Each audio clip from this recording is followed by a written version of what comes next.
Roses are red, violets are blue. Today is Saturday, I'll make a rose tea for you. So hi guys, today gagawa tayo ng rose tea brew. So first is, yan, rose tea from Chinese supermarket. Inopen ko. Yan, pinapakita ko sa inyo. Yan, ang itsura niyan. At meron din tayong other herbs, mga goji berry yun, red dates, as may peppermint, may jujube from Korean market, at saka meron goji berry yun. Yan. And lalagyan ko din siya ng honey para natural sweetener. So, ipe-prepare ko lang. Kailangan kong balatan yung red dates. So, yan. Meron ako kutsilyo at ano ba yan? Nilagayan na maliit. So, kumuha ko ng 3. And then, kailangan ko siyang balatan. Kasi mag-a-add ng sweetness pagka nabalat. And ayaw ko yung lasa ng buto. Okay, so ayan. Meron akong teapot. So, i-slice lang natin into 3 or 4 parts. Tanggalin natin yung seed ng jujube. So, yan. So, kumuha muna ako ng lagayan ng basura. So, ayan. In-adjust ko ang camera at ayun. Dito, binabalat ko na, tinatanggal ko ang buto. Kasi isusok yan for 2 to 3 minutes sa hot water para mag-expand. Gusto mo ba yung expand? So, yeah. Okay. Then, ayan na. Ito yung red dates, may jujube, may ginseng. Tea packet siya. So, yan. That's from TikTok shop. So, yun.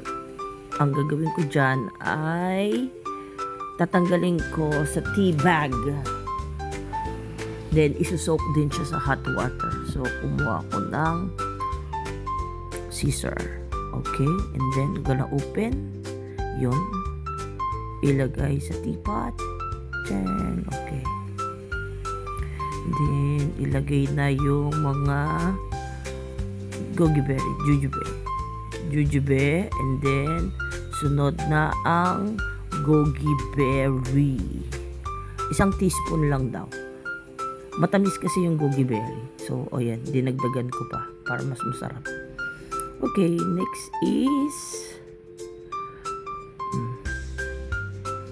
so, yan, habang nilalagay ko dyan. Okay, anong next? Yan, isoak natin sa hot water for 2 minutes. 2 to 3 minutes. Para lang mag-expand. Then, ilalagay ko na yung filter. So, sa filter ko, ilalagay yung peppermint. By the way, gusto ko yung brand ng peppermint na yan. And may McCoy teas. Tapos, isa lang yung nilagay kong tea bag. And then, yan, ilalagay ko na yung main ingredient for today, which is the rose petal. Dried rose petals. So, sobrang ganda niyan. Ang ganda niya. Tignan nyo. Ooh, real rose. So, I was so amazed. Ayan, ayan. Look at that. Oh, ang ganda, right? Oh, real rose. And it smells like a rose talaga. So, yun. Ilalagay ko din dyan sa filter. Naglagay pa ako ng konti dun sa loob para sa design. Para sa, okay, so binuksan ko ulit. Yan. Okay, na-adjust ko yung camera. Yan. So, isusok lang natin. Nagpainit pa ako ng tubig. Yan. Lalagyan ko na siya ng honey. 2 teaspoon of honey. Spoonful of honeys. And then, yan. Nilagay ko ng hot water para masok. So, ayan. Hinalo-halo. Ayan. So, magdadagdag pa ako. Okay. So, inilabas ko na ang aking magandang baso. So, wala pa akong tea cup kasi nagkanda-basag-basag. So, bibili pa ako. Pero, ayan ay ang aking whiskey cup. So, yan. Yan. Ang ganda. So, thank you for watching. Bye-bye.